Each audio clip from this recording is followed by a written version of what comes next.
My dear students of class 7, Assalamu alaikum. I am Didar Hossain, assistant teacher of English, Haji Motivation High School. I hope you are fine and you are safe by the grace of Almighty. I am also fine. Welcome to my today's online class. Today I will discuss about model question 21. After completing our passes, then we will solve number 1 MCQ. So my dear students, let's start. Model কোশ্চেনটা প্রথমেই শুরু করার আগে আমাদের এখানে কিছু word meaning আমি লিখেছি, যে এই ওয়ার্ড মিনিংগুলো পেজে আছে। তোমার যদি এই ওয়ার্ড মিনিং সম্পর্কে একটু আগে ধারণা থাকে তাহলে পেজটা বুঝতে তোমাদের সুবিধা হবে। এই জন্য আমি শব্দগুলো লিখে রেখেছি। চলে এই সম্পর্কে আগে একটু পরিচিত হয়ে গেছি।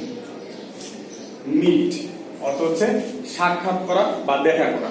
আমি যদি কারোর সাথে সাক্ষাৎ করি বা দেখা করি সেটাকে ইংরেজিতে মিট বলে। কয়ামলি উষ্ণভাবে, মানে আমরা হচ্ছে যদি কাউকে স্বাগত জানাই আন্তরিকতার সাথে, তাকে সেটাকে হচ্ছে বুঝে উষ্ণভাবে। ব্রিড অর্থ হচ্ছে স্বাগত জানানো। আমরা হচ্ছে অনেক সময় অনেককে স্বাগত জানাই, সেটা ইংরেজি হচ্ছে ব্রিড। এনজয় অর্থ হচ্ছে উপভোগ করা। আমরা বিভিন্ন কিছু বিভিন্ন সময় এনজয় করি, ছবি এনজয় করি, মুভি এনজয় করি। গ্রিন কোকোনাট অর্থ হচ্ছে ডাব। শুধু কোকোনাট অর্থ কিন্তু নারকেল, কিন্তু যখন এটা ছোট থাকে, ছোট অবস্থা, তখন এটাকে আমরা বলি ডাব। এই জন্য গ্রিন কোকোনাট মানে হচ্ছে ডাব। ফাইট, ফাইট মানে হচ্ছে যুদ্ধ করা। আমাদের বিভিন্ন সময় বিভিন্ন কারণে বিভিন্ন কিছুর বিরুদ্ধে হচ্ছে যুদ্ধ করতে, সেটা হচ্ছে ফাইট। ফলো, অনুসরণ করা। আমরা আমাদের সিনিয়র যারা আছে, আমাদের যারা বড়, তাদেরকে অনেক সময় অনুসরণ করি, সেটা হচ্ছে ইংরেজি হলো ফলো। হায়ার অর্থ হচ্ছে ভাড়া করা। আমরা বিভিন্ন সময় রিক্সা ভাড়া করি, বাস ভাড়া করি, কার ভাড়া করি। তারপর হচ্ছে আইডল, আইডল মানে হচ্ছে অলস। আমরা বিভিন্ন সময় অলস ভাবে বসে থাকি, অলস ভাবে কাজ করি, সেটা হচ্ছে আইডল। লাস্ট ওয়ান এক্সপ্লেইন অর্থ হচ্ছে ব্যাখ্যা করা। মানে আমরা কোনো কিছু যদি হচ্ছে কাউকে বলি, সেটা না বলে তখন আমরা হচ্ছে এক্সপ্লেইন করতে হয়, ব্যাখ্যা করে বোঝাতে হয়। আচ্ছা চলো এবার আমরা পেসেজটা পড়ব। এখানে দেখো, Paul went to Sundarpur high school. Paul Sundarpur high স্কুলে গিয়েছিল। টু মিট মানে হচ্ছে সাক্ষাৎ করতে, the teachers and students there, এবং সেখানকার শিক্ষকবৃন্দ এবং ছাত্রছাত্রীদের সাথে। তাহলে পুরো লাইনটা কি হলো? পল সুন্দরপুর হাই স্কুলে সেখানকার শিক্ষকবৃন্দ এবং ছাত্রছাত্রীদের সাথে দেখা করতে গিয়েছিল। He was warmly greeted by all. সেখানে তিনি হচ্ছে সবাই তাকে খুব উষ্ণ সংবর্ধনা জানালো। He quite enjoyed the green coconut. তাকে যে ওখানে ডাব দেওয়া হয়েছিল সেটা তিনি খুব উপভোগ করলেন। That was serve on his arrival, যেটা তার পৌঁছানোর পরে দিয়েছিল। He gave a short lecture to the students. তিনি ছাত্রদেরকে একটি সংক্ষিপ্ত বক্তব্য দিলেন। অ্যান্ড এক্সপ্লেইনড, এবং ব্যাখ্যা করেছিলেন, how they would fight against arsenic poisoning, এবং কিভাবে আর্সেনিক দূষণের বিরুদ্ধে হচ্ছে তারা যুদ্ধ করবে সে সম্পর্কে ব্যাখ্যা করলেন। Paul also answered the questions asked by some students. ছাত্রছাত্রীরা কিছু প্রশ্ন করেছিলেন তাকে, পল সেগুলোরও উত্তর দিলেন। He liked most of the questions. তিনি বেশিরভাগ প্রশ্নই পছন্দ করলেন। He also took some pictures with the students. তিনি ছাত্রছাত্রীদের সাথে কিছু ছবি তুললেন। He always takes his camera with him. তিনি সবসময়ই ক্যামেরা তার সাথে নিয়ে যান। He loves photography. তিনি ছবি তুলতে খুব পছন্দ করেন। As he was taking leave, যেহেতু তিনি চলে যাচ্ছিলেন, all the students followed him up to the school gate. তাই সকল ছাত্রছাত্রীরা হচ্ছে তাকে স্কুলের যে দরজা আছে সেটা পর্যন্ত অনুসরণ করলো। The teachers wanted to hire a rickshaw for him. শিক্ষকরা হচ্ছে তার জন্য একটা রিক্সা ভাড়া করতে চাইলেন। He does not like riding rickshaws. সে রিক্সা চড়তে পছন্দ করেন না। ইনফ্যাক্ট, প্রকৃতপক্ষে, he hates the idea of sitting idle. তিনি হচ্ছে এই রিক্সায় যে অলসভাবে বসে থাকা এটা অপছন্দ করেন বা ঘৃণা করেন। হোয়াইল, যখন another person is pulling the rickshaw, যখন অন্য একজন ব্যক্তি রিক্সাটা চালাচ্ছেন। সো তাই, he did not mind walking towards the local union council office. তাই তিনি যেই স্থানীয় ইউনিয়ন কাউন্সিল অফিস ছিল সেখানে হেঁটে যেতে কিছুই মনে করলেন। ওকে ছাত্রছাত্রীরা, এবার হচ্ছে দেখো আমরা এই পেসেজের আলোকে এখানে যে এমসিকিউগুলো দেওয়া আছে সেগুলা সলভ করব। আচ্ছা, এখানে দেখো 1 নাম্বার কি আছে, পল ডেলিভার্ড এ লেকচার অন। তার মানে পল হচ্ছে কি বিষয়ে, আসলে তিনি যে বক্তব্যটা দিলেন সেটা কি বিষয়। আমরা অপশনগুলো আগে দেখি। এনভায়রনমেন্ট পলিউশন, এর অর্থ হচ্ছে পরিবেশ দূষণ। বি নাম্বার হচ্ছে করাপশন, অর্থ হচ্ছে দুর্নীতি। সি হচ্ছে আর্সেনিক পয়জনিং, মানে আর্সেনিক দূষণ। ডি হচ্ছে ডেফরেস্টেশন, মানে হচ্ছে গাছপালা নিধন। এখন আমরা এই 4টা অপশন দেখলাম, এর মধ্যে আমরা দেখো যে কোনটা এখানে পাই। তাহলে আমরা এখানে সবগুলো অ্যান্সার পেসেজে দেওয়া আছে, তোমরা পেসেজটা যদি ভালো করে বোঝো তাহলে পাইবা। এই যে এখানে দেখো ফাইট অ্যাগেনস্ট আর্সেনিক পয়জনিং, তার মানে উনি কি সম্পর্কে আলোচনা করেছিলেন, আর্সেনিক পয়জনিং। তাহলে আমাদের অ্যান্সারটা কি, সি নাম্বার অ্যান্সার কারেক্ট। এবার আমরা 2 নাম্বার আসি। What did the teachers want to hire for Paul? শিক্ষকরা হচ্ছে পলের জন্য কি ভাড়া করতে চেয়েছিলেন? আচ্ছা, আমরা অপশনগুলো দেখি।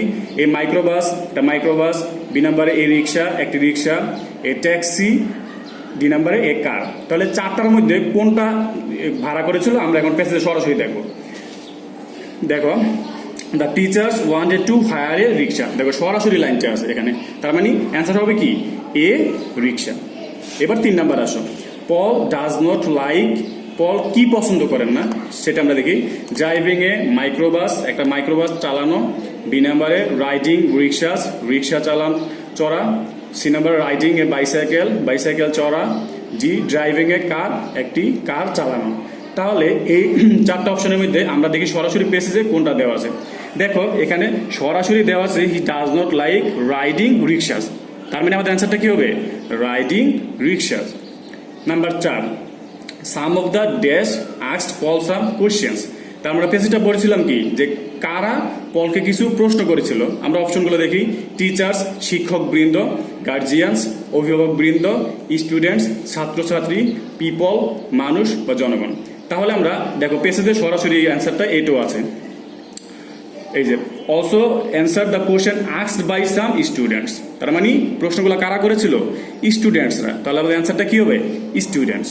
Number 5, Paul was entertained with dash drink, মানে পলকে যে হচ্ছে যে পানীয়টা দিয়েছিল সেটা কি পানীয় দেওয়া হয়েছিল। দেখো ম্যাঙ্গো জুস, ম্যাঙ্গোর কি জুস দেওয়া হয়েছিল। বি নাম্বারে গ্রিন কোকোনাট, ডাব। সি নাম্বার হচ্ছে মিনারেল, মানে পানি। ডি নাম্বার হচ্ছে হ্যান্ডমেড, মানে হচ্ছে হাতের তৈরি। তাহলে আমরা এখানেও দেখো সরাসরি পেসেজে অ্যান্সারটা আছে, সেটা হচ্ছে এই যে he quite enjoy the green coconut drink. তার মানে কি ড্রিঙ্ক, গ্রিন কোকোনাট। তাহলে আমাদের অ্যান্সারটা হবে গ্রিন কোকোনাট। নাম্বার 6 দেখো, he was warmly greeted by all, here the word greet. দেখো আমি তোমাদের কিন্তু প্রথমেই শব্দ অর্থ লিখেছিলাম। গ্রিট মানে কি বলছিলাম, যে কাউকে স্বাগত জানানো বা কাউকে হচ্ছে অভ্যর্থনা জানানো। এখানে আমাদের দেখো 4টা ওয়ার্ডের মধ্যে রিসিভ হচ্ছে গ্রহণ করা, ডিসিভ হচ্ছে প্রতারণা করা, সি হচ্ছে রেকর্ড মানে সংরক্ষণ করা, ডি ফরগেট হচ্ছে ভুলে যাওয়া। তাহলে এখানে দেখো ওই গ্রিট মানে হচ্ছে কাউকে স্বাগত জানানো বা কাউকে হচ্ছে কোনো কিছু গ্রহণ করা, এর সাথে কিন্তু একমাত্র রিসিভ মিলে, এজন্য হচ্ছে আমাদের অ্যান্সারটা কি receive. 7 number, he quite enjoyed the green coconut drink that was served on his arrival. তার পৌঁছানোর পরে তাকে যে ডাব দেওয়া ছিল সেটা তিনি খুব উপভোগ করলেন। What is meant by arrival, এখন এই অ্যারাইভাল মানে কি, অ্যারাইভ মানে হচ্ছে পৌঁছানো। তাহলে হচ্ছে আমরা অপশনগুলো দেখি। ডিপার্চার মানে হচ্ছে যাত্রা করা, এক্সিট মানে হচ্ছে বের হয়ে যাওয়া, অ্যাডভেন্ট মানে হচ্ছে পৌঁছানো বা কোথাও যাওয়া, ডি হচ্ছে স্কেপ মানে পলায়ন করা। তাহলে দেখো 4টা অপশনের মধ্যে কোনটা অর্থ হচ্ছে পৌঁছানো, অ্যাডভেন্ট অর্থ হচ্ছে পৌঁছানো। তাহলে আমাদের উত্তর হবে এটা। 8, Paul went to the union council office. Paul যে ইউনিয়ন পরিষদে গিয়েছিল সেটা কিভাবে, দেখো বাই রিক্সা, বি নাম্বারে বাই কার, সি নাম্বারে অন ফুট, ডি নাম্বারে রানিং। দেখো এইটা হচ্ছে আমাদের সরাসরি এখানে আমরা পাই, সেটা হচ্ছে যে হি did not mind walking. Walking মানে কি, হেঁটে যাওয়া মানে ইয়ে হয়। তাহলে হচ্ছে অন ফুট মানে হচ্ছে পায়ে হেঁটে যাওয়া। তাহলে অ্যান্সারটা কি হবে, অন ফুট। 9 নাম্বার হচ্ছে he quite enjoy the green coconut drink that was served on his arrival. তার পৌঁছানোর পরে তাকে যে ডাব দেওয়া হয়েছিল সেটা তিনি উপভোগ করলেন। এখন কোয়াইট মানে কি, কোয়াইট শব্দের অর্থ হচ্ছে সম্পূর্ণরূপে বা পুরোপুরি। দেখো এখানে ইনকমপ্লিট মানে হচ্ছে অসম্পূর্ণ, পার্টলি মানে হচ্ছে অল্প, পার্শিয়ালি মানে হচ্ছে আংশিক, কমপ্লিটলি মানে হচ্ছে সম্পূর্ণ। তাহলে এখানে কোন অ্যান্সারটা হয়, কোয়াইট মানে হচ্ছে completely. Number 10, dash received Paul cordially, মানে পলকে কারা খুব আন্তরিকতার সাথে গ্রহণ করেছিল। টিচার্স, শিক্ষকবৃন্দ। বি স্টুডেন্টস ছাত্রছাত্রীবৃন্দ, সি টিচার্স অ্যান্ড স্টুডেন্টস ছাত্রছাত্রী এবং শিক্ষকবৃন্দ, ডি সাম অফ দেম তাদের মধ্যে কেউ। আমরা দেখো এই লাইনটা সরাসরি আছে to meet the teachers and students আর he was warmly greeted by all. তার মানে এখানে ছাত্রছাত্রী এবং শিক্ষকবৃন্দ সবাই তাকে গ্রহণ করেছিল। অ্যান্সার হবে সি। তো মাই ডিয়ার স্টুডেন্টস, আমরা হচ্ছে মডেল 21 যেভাবে সমাধান করলাম, তোমরা যদি এভাবে পেজেসটা আগে যে কোনো বুঝে বুঝে প্রতিটা অর্থ সহ আগে পড়ো দেখবা, তাহলে তোমার অপশনগুলো বা এমসিকিউ যেভাবেই আসুক তুমি পারবা। কারণ এখানে সরাসরি উত্তরগুলো পেজে দেওয়া থাকে। তোমার কাজ হচ্ছে অর্থ বুঝে সেগুলো পেজেস থেকে বের করা। আমরা আবার অন্য কোনো ক্লাস নিয়ে তোমাদের সামনে হচ্ছে হাজির হবো। তখন মধ্যে সবাই ভালো থাকো, সুস্থ থাকো। আল্লাহ হাফেজ।